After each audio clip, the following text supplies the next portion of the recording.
One of the major difficulties facing UFO investigators is the number of hoaxes they must debunk.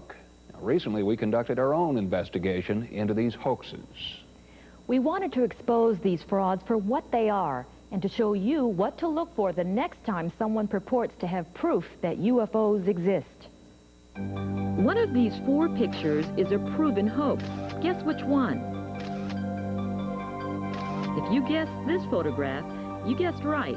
As for the other 3, well, the jury is still out, though considering how sophisticated these hoaxes are getting, you better look closely. One of the easiest ways of faking a UFO picture is through the use of miniatures. Nope, I'm not the 50-foot woman. I'm life-size. This is a scaled-down model. Remember that dramatic UFO photograph? Here's how visual effects wizard Marcus Rothkrantz shot it. First, he cut out a piece of reflective tape no bigger than a thumbnail. This will become our flying saucer. He then placed it on a piece of glass which was positioned in front of the camera. Okay, tilt the glass top over. Keep coming, keep coming. A mirror is used to illuminate the reflective tape, and simple manpower creates the illusion of motion. Okay, Sandra, step in. Step on the box. A human witness provides an element of reality as well as a sense of scale. When the illusion's complete, it appears I'm standing on a Midwestern farm, the perfect spot for a UFO encounter. And the end product could fool anyone. You do not have to be a Hollywood producer with $1 million budget to do the kind of effects that I do. As long as you have a camera and a piece of glass, some reflective material, or a miniature model that you buy at the hobby store, you can pull off amazing things. As long as you have some creativity, it's easy to fool the camera. Hoaxed evidence is very difficult to disprove. For nearly 30 years, newspapers and UFO researchers believed this English photo was authentic. That is, until one of the photographers came clean. The photograph is supposed to show a UFO, a flying saucer from another planet. It actually shows part of a wooden cotton reel, some buttons, and some silver milk bottle tops. Initially intended as a prank on the editor of the local paper, the photograph was picked up by the national press and spawned a full military investigation. If you can fool one person, you can fool thousands of people, and that is what happened. It was a joke that went wrong. Meanwhile, my education continued. For this next effect, I was seated 10 yards behind the miniature so that I appeared small enough to fit in the building's window. The glass with the flying saucer was put into place. This time, Marcus shot the effect on video. Wow, what was that?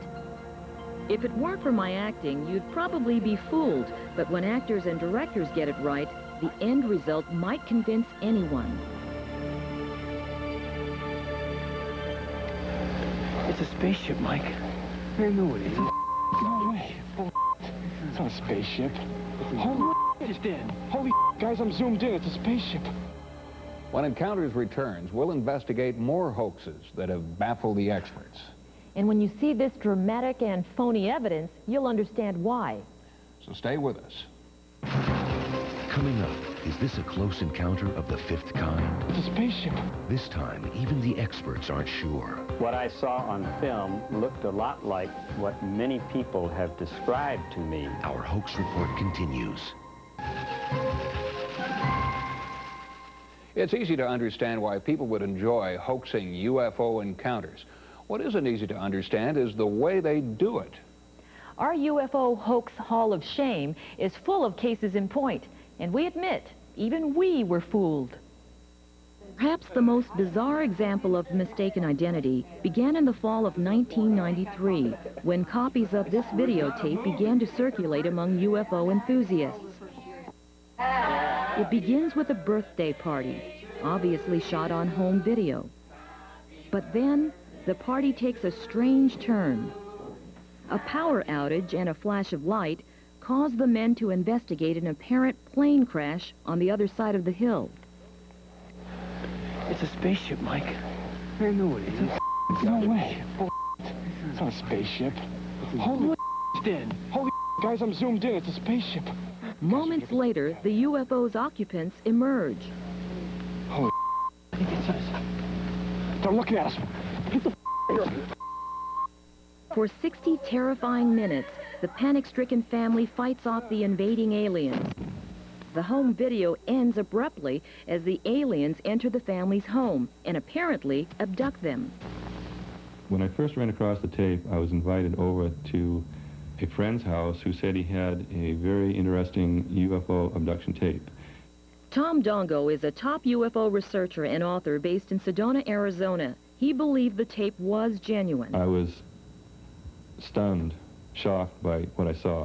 I felt that the tape might be real because it fit in very well with so many UFO alien incidences that I know of. It fit very well, in fact, almost too well. I thought no one could fake something like that. After spending 3 months checking with UFO researchers worldwide, Dongo was unable to find anyone else who had seen the video, and he was unable to locate another copy. It began to seem even more obvious to me that possibly it was an entirely authentic video, and someone, namely possibly the government, was trying to grab all the copies that were out there. I have been studying UFOs for 42 years, and I've got a pretty good track record. Retired U.S. Army Colonel Don Ware spent his career working closely with military intelligence. I thought that it did not have the appearance of being a scripted production because everybody was talking at the same time and you couldn't understand half of what they said. They gotta come through the house to find him, okay? But when that gives us The people on camera did express a great deal of emotion. If they were actors, they ought to get an Oscar or an Emmy. In my opinion, if that's Academy Award performance, it's very, very bad performance. Robert Short has been a respected UFO researcher for over 4 decades. He was skeptical. At the very end, it was supposed to be the point of the film, when these aliens presumably were coming into the house. The guy was trying to create an impression of panicking. Oh my God! Well, there's the aliens. Oh my God! What do I do? And he's, he's got his camera out of focus. And I thought, wait a minute. What does he get the camera out of focus when all the rest of the stuff he was doing was in focus? I thought, oh, give me a break. Come on. Perhaps the most controversial aspect of the video was the appearance of the aliens. I have not seen a real alien, so I don't presume to know what a real alien looks like. What I saw on film looked a lot like what many people have described to me that they have seen onboard alien vehicles. In the one sequence where I believe it's Jason that's carrying the supposedly dead alien in, I took photographs of each frame. And in one frame, the eye of the alien is sunken in. When I was at the International UFO Congress, there was a man standing over my shoulder as I was going through these prints, and he said, I have seen dead aliens, and that's exactly what happens. When they're dead, their eye gets concave like that. Hoax or tragic proof of an alien abduction? The debate raged until the spring of 1994. The idea was to do War of the Worlds on videotape, to take the audience and show them the real terror, real time, all in one take. After a lengthy investigation, San Francisco filmmaker Dean Alioto was tracked down, and he confirmed that he had produced a brilliant docudrama. The aliens were designed and created based on actual testimony and drawings of people who claimed to have been abducted. They had large heads. They were about 4 feet tall. Their bodies were slight.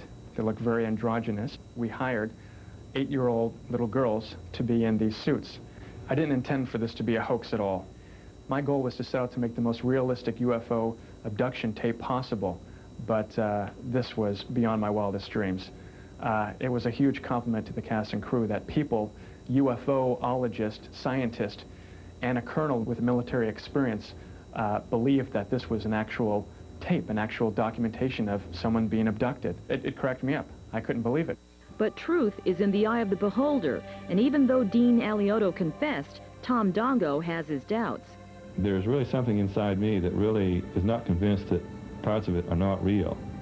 I have a feeling that still that parts of that video may be 100% authentic. Don Ware thinks Alioto may have a secret agenda.